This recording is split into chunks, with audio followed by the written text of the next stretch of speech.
السلام عليكم ورحمة الله. اللهم صل وسلم وبارك على سيدنا محمد وعلى آله وصحبه وسلم. ازيكم اغلى متابعين في الدنيا، عاملين ايه؟ يا رب تكونوا بألف خير وصحة وسلامة. كل سنة وانتم طيبين بمناسبة عام الهجري الجديد. كل سنة والأمة الإسلامية كلها بخير وصحة وسلامة، اللهم امين يا رب العالمين.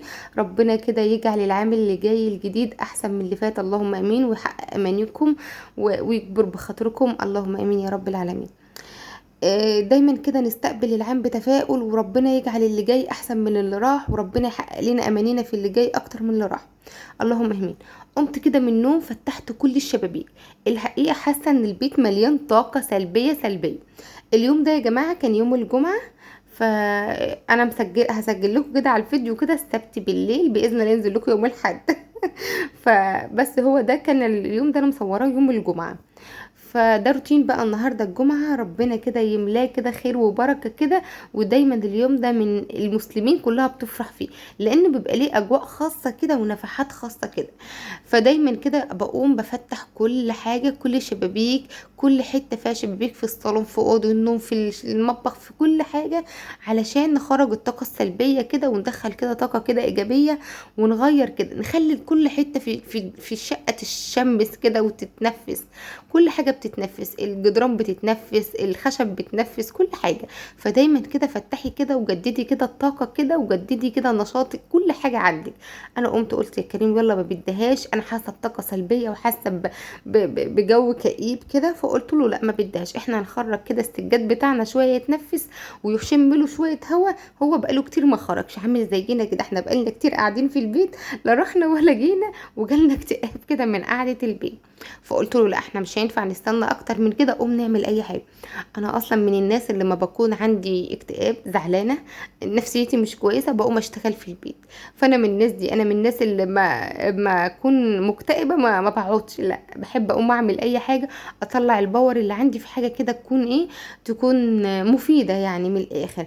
المهم بعدها ما بتهدي حيلي خلاص بنسى الاكتئاب، وانسى اللي انا كنت ايه زعلانه منه، ولا زعلانه حتى عشانه. الايام اللي فات دي انا اهملت كتير في حقكم عليا، حقكم عليا، والقناه نزلت خالص، واهملت كل حاجه في حقكم عليا، فعلا انا السبب. انا اهملت في القناه، مع ان انا على قد ما انا قادره. فجالي شويه يأس الحقيقه منها، وبجالي شويه اهمال كده فيها، فخلتها تنزل كده. الله المستعان، الايام الجايه نرجع تاني احسن من الاول، لان انا كان الايام اللي فاتت فعلا نفسيتي متدمره خالص. المهم كده زي ما انتم شايفين، هلم كل حاجه، كل السجادة هنخرجه يتنفس، كل حاجة كده عايزين ناخد كده منها يعني حيوية كده ونشاط، ونستقبل يومنا كده بكل نشاط. انا كنت يومها الحمد لله كده قايمين بدري، فقلت هخلص كل دول، وعيالي كده ساعدوني كده وهنخرج كل السجاد كده بره، وهنكنس كده. هقول لكم بقى على حاجة. انا علشان استقبل الشتاء وافرش كده الشقه تاني بالسجاد وارجع تاني، لازم اعيش شويه كده، يعني لازم اقعد شويه من غير ايه، من غير سجاد او كده، يعني علشان احس بقيمه الفرش واحنا داخلين على الشتاء. لازم هنقعد شويه من ايه، من غير سجاد. فانا حبيت ان الشويه دول يكونوا الوقت، خلاص انا قررت هشيل السجاد ده، هطلعه كده يتشمس، هنفضه تنفيضه حلوه في البلكونه، ومش هرجعه تاني، لا هعينه كده جنب السرير. وبعد كده اللي عايز يتغسل على بدايه الشتاء هنغسله، وهنستقبل كده الشتاء. طبعا السجاد طول الشتاء محدش بيشيله خالص، لكن في الصيف انا كنت رافضه فكره خالص ان انا اشيله، علشان الحقيقه الدنيا بتتبهدل بزياده، العيال بتكركب بزياده، الحته ما بتبانش عليها طبعا شكل ولا تنظيف ولا اي حاجه الا والسجاد يكون مفروش. لكن لا، انا الحقيقه الايام ديت يعني زي ما بقول لكم كده كانت نفسيتي مش كويسه خالص الايام اللي فاتت دي خالص. لا فقلت قررت قرار خلاص، لا هسيبها كده من غير سجاد، وهسيبها كده من غير اي حاجه لفتره كده معينه. فانا قلت لنفسي لا، عيشي كده الحياه اللي هي من غير سجاد، عشان لما تيجي تفرشي كده على بدايه الشتاء الدنيا تبقى حلوه كده ومنظمه واحس بفرق. انا من الناس اللي لازم احس بفرق، لازم اعيش ده وده عشان احس بفرق بين كده وكده. لو انت كده في التعليقات انزلي الوقت اضغطي لي لايك، واكتبي لي في التعليقات انا كمان يا ام كريم. ولو انت بتشيلي السجاد في الصيف اكتبي لي في التعليقات. انا كنت الحقيقه رافضه الفكره تماما، وقلت لا انا الصيف ده مش هشيله خالص، لكن الحقيقه انا رجعت في رايي، انا عيله بقى ورجعت في رايي. فرجعت بقى في كلامي وخلاص، لا قررت خلاص ان اشيله. اصلا الجو في الشقه عندي حر جدا جدا جدا، فلا خلاص قررت استغنى عن كل ده واشيل كل السجاد، وهنعيش شويه كده على البلاط على الاقل مثلا كده 8 وشهر 9، وابدا افرش كده لشهر 10 كده، ونستقبل الشتاء بقى كده ونستقبل، او مثلا قبل دخول المدارس كده نبدا نفرش ونستقبل كده ايه الشتاء بقى كده. فعشان نحس بفرق كده واحس بفرش ايه الشتاء، لان السجاد بيطول معانا طول السنه. كريم بقى كان حيران باخوه، بيتنقل من الكنبه دي للكنبه دي، وانا طبعا هو لو هو مش شايله يبقى هيمسك فيا انا. فانا بقول له خلاص يا كريم اشتغله عمال اخلص. بدات كده اشيل كل الشلت بقى، ما اقولكوش بقى شربات اللي ضايعه، كل حاجه.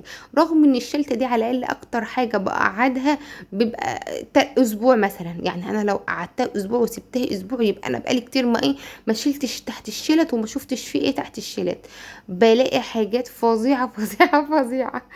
فالموضوع صعب قوي. المهم انا كنست تحت الكنب الاول ورجعت الكنب مكانه، وبعد كده شلت الشلت، شلت كده الحاجات اللي واقعه كده تحت الشلت بالفوطه كده. وبعد كده بقى لميت كده الكنسه كلها في النص كده. دلوقتي هكنس تاني بقى واشيل كل الكنسه. كده عملت في الصالون كده وعملت في الانتريه كده. بس مش بحب اطول عليكم واوريكم كل خطوه، الانتريه زي الصالون زي الصاله لا.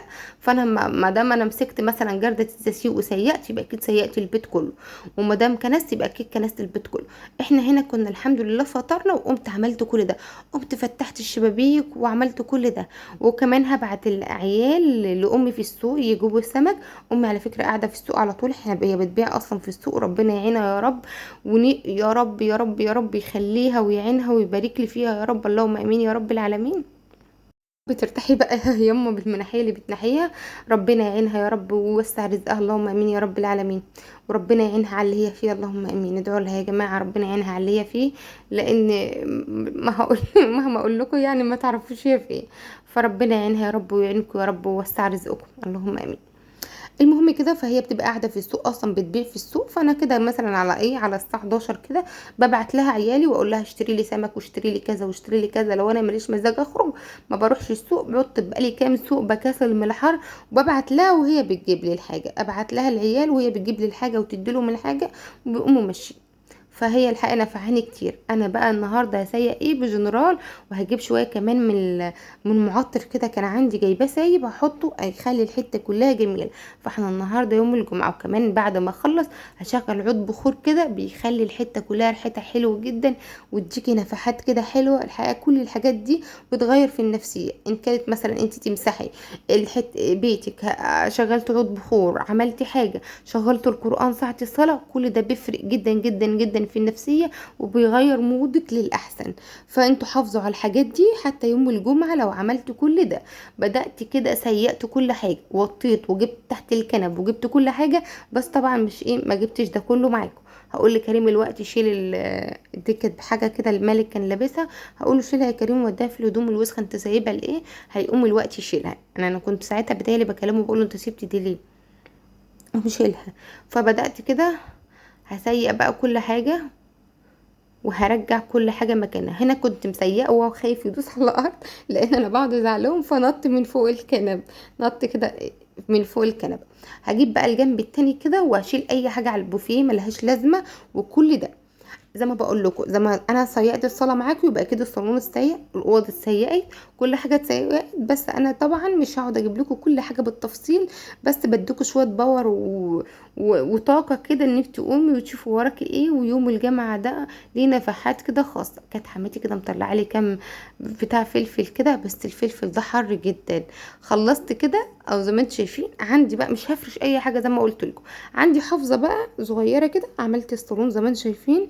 هنا الاوضه كان في حد نايم فيها فمش هروح ناحيتها.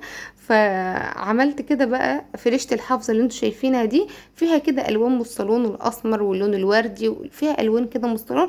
ففرشتها وبس ما فرشتش اي حاجه. فرشت كمان في المطبخ سجاده كده صغيره. وفرشت في الطرقه بعد ما العيال بقى ما تطلع من الحمام وكده لازم افرش الطرقه ولازم افرش المطبخ، ما اقدرش استغنى عن فرشهم عشان الميه وكده. وفرشت طبعا المكان اللي احنا قاعدين فيه الاوض بقى والصالون وكده سبته زي ما هو.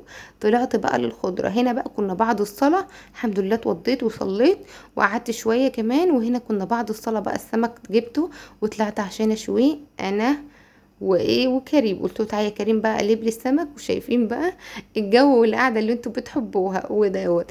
بقعد كده اولع كده ورقه بس بسيطه واولع كده، بيبقى حمايه جايب خشب كده، فولعه كده حتت صغيره كده، هي بتولع كده مع نفسها كده، وزي ما انتوا شايفين اهو بالسمك بالشوا بقى على طول. ايدك فيه بقى ما شاء الله. اوحش حاجه بس في البرميل ده ان هو غويط قوي، وانا عيني بقى ما بتبقاش جايبه المساحة دي كلها، فدي بتبقى الدنيا ضلمة يعني جوه زي ما انتم شايفين كده. فالحمد لله انا اصلا نظري ضعيف، فعيني بس ما بتبقاش جايبه لجوه قوي. بس اكتر حاجه بس في السمك قلبي وهاتي على قدام، قلبي وهاتي على قدام وبس. وكل السمك بقى الشوا وهاخده وانزل بقى زي ما قلت لكم. انا بشوي السمك فوق وهي بتكون محضره لي. حماتي بقى بتكون تحت، ربنا يديها الصحه ويخليها اللهم امين. بتكون عامله بقى الرز وعامله السلطه ومجهزه بقى البرنجان او اي حاجه بقى، او بطاطس للعيال او اي حاجات من دي كلها اللي جنب السمك. وبنحط بقى وناكل كلنا، واليوم ده كلنا بنتجمع فيه. ربنا يديمها نعمه ويديمها جمعه اللهم امين. ربنا يجعلنا نتجمع كده على طول عندها وبحسها، وتفضل مفتوحه بقى السمك. ونزلت والحمد لله واتغدينا.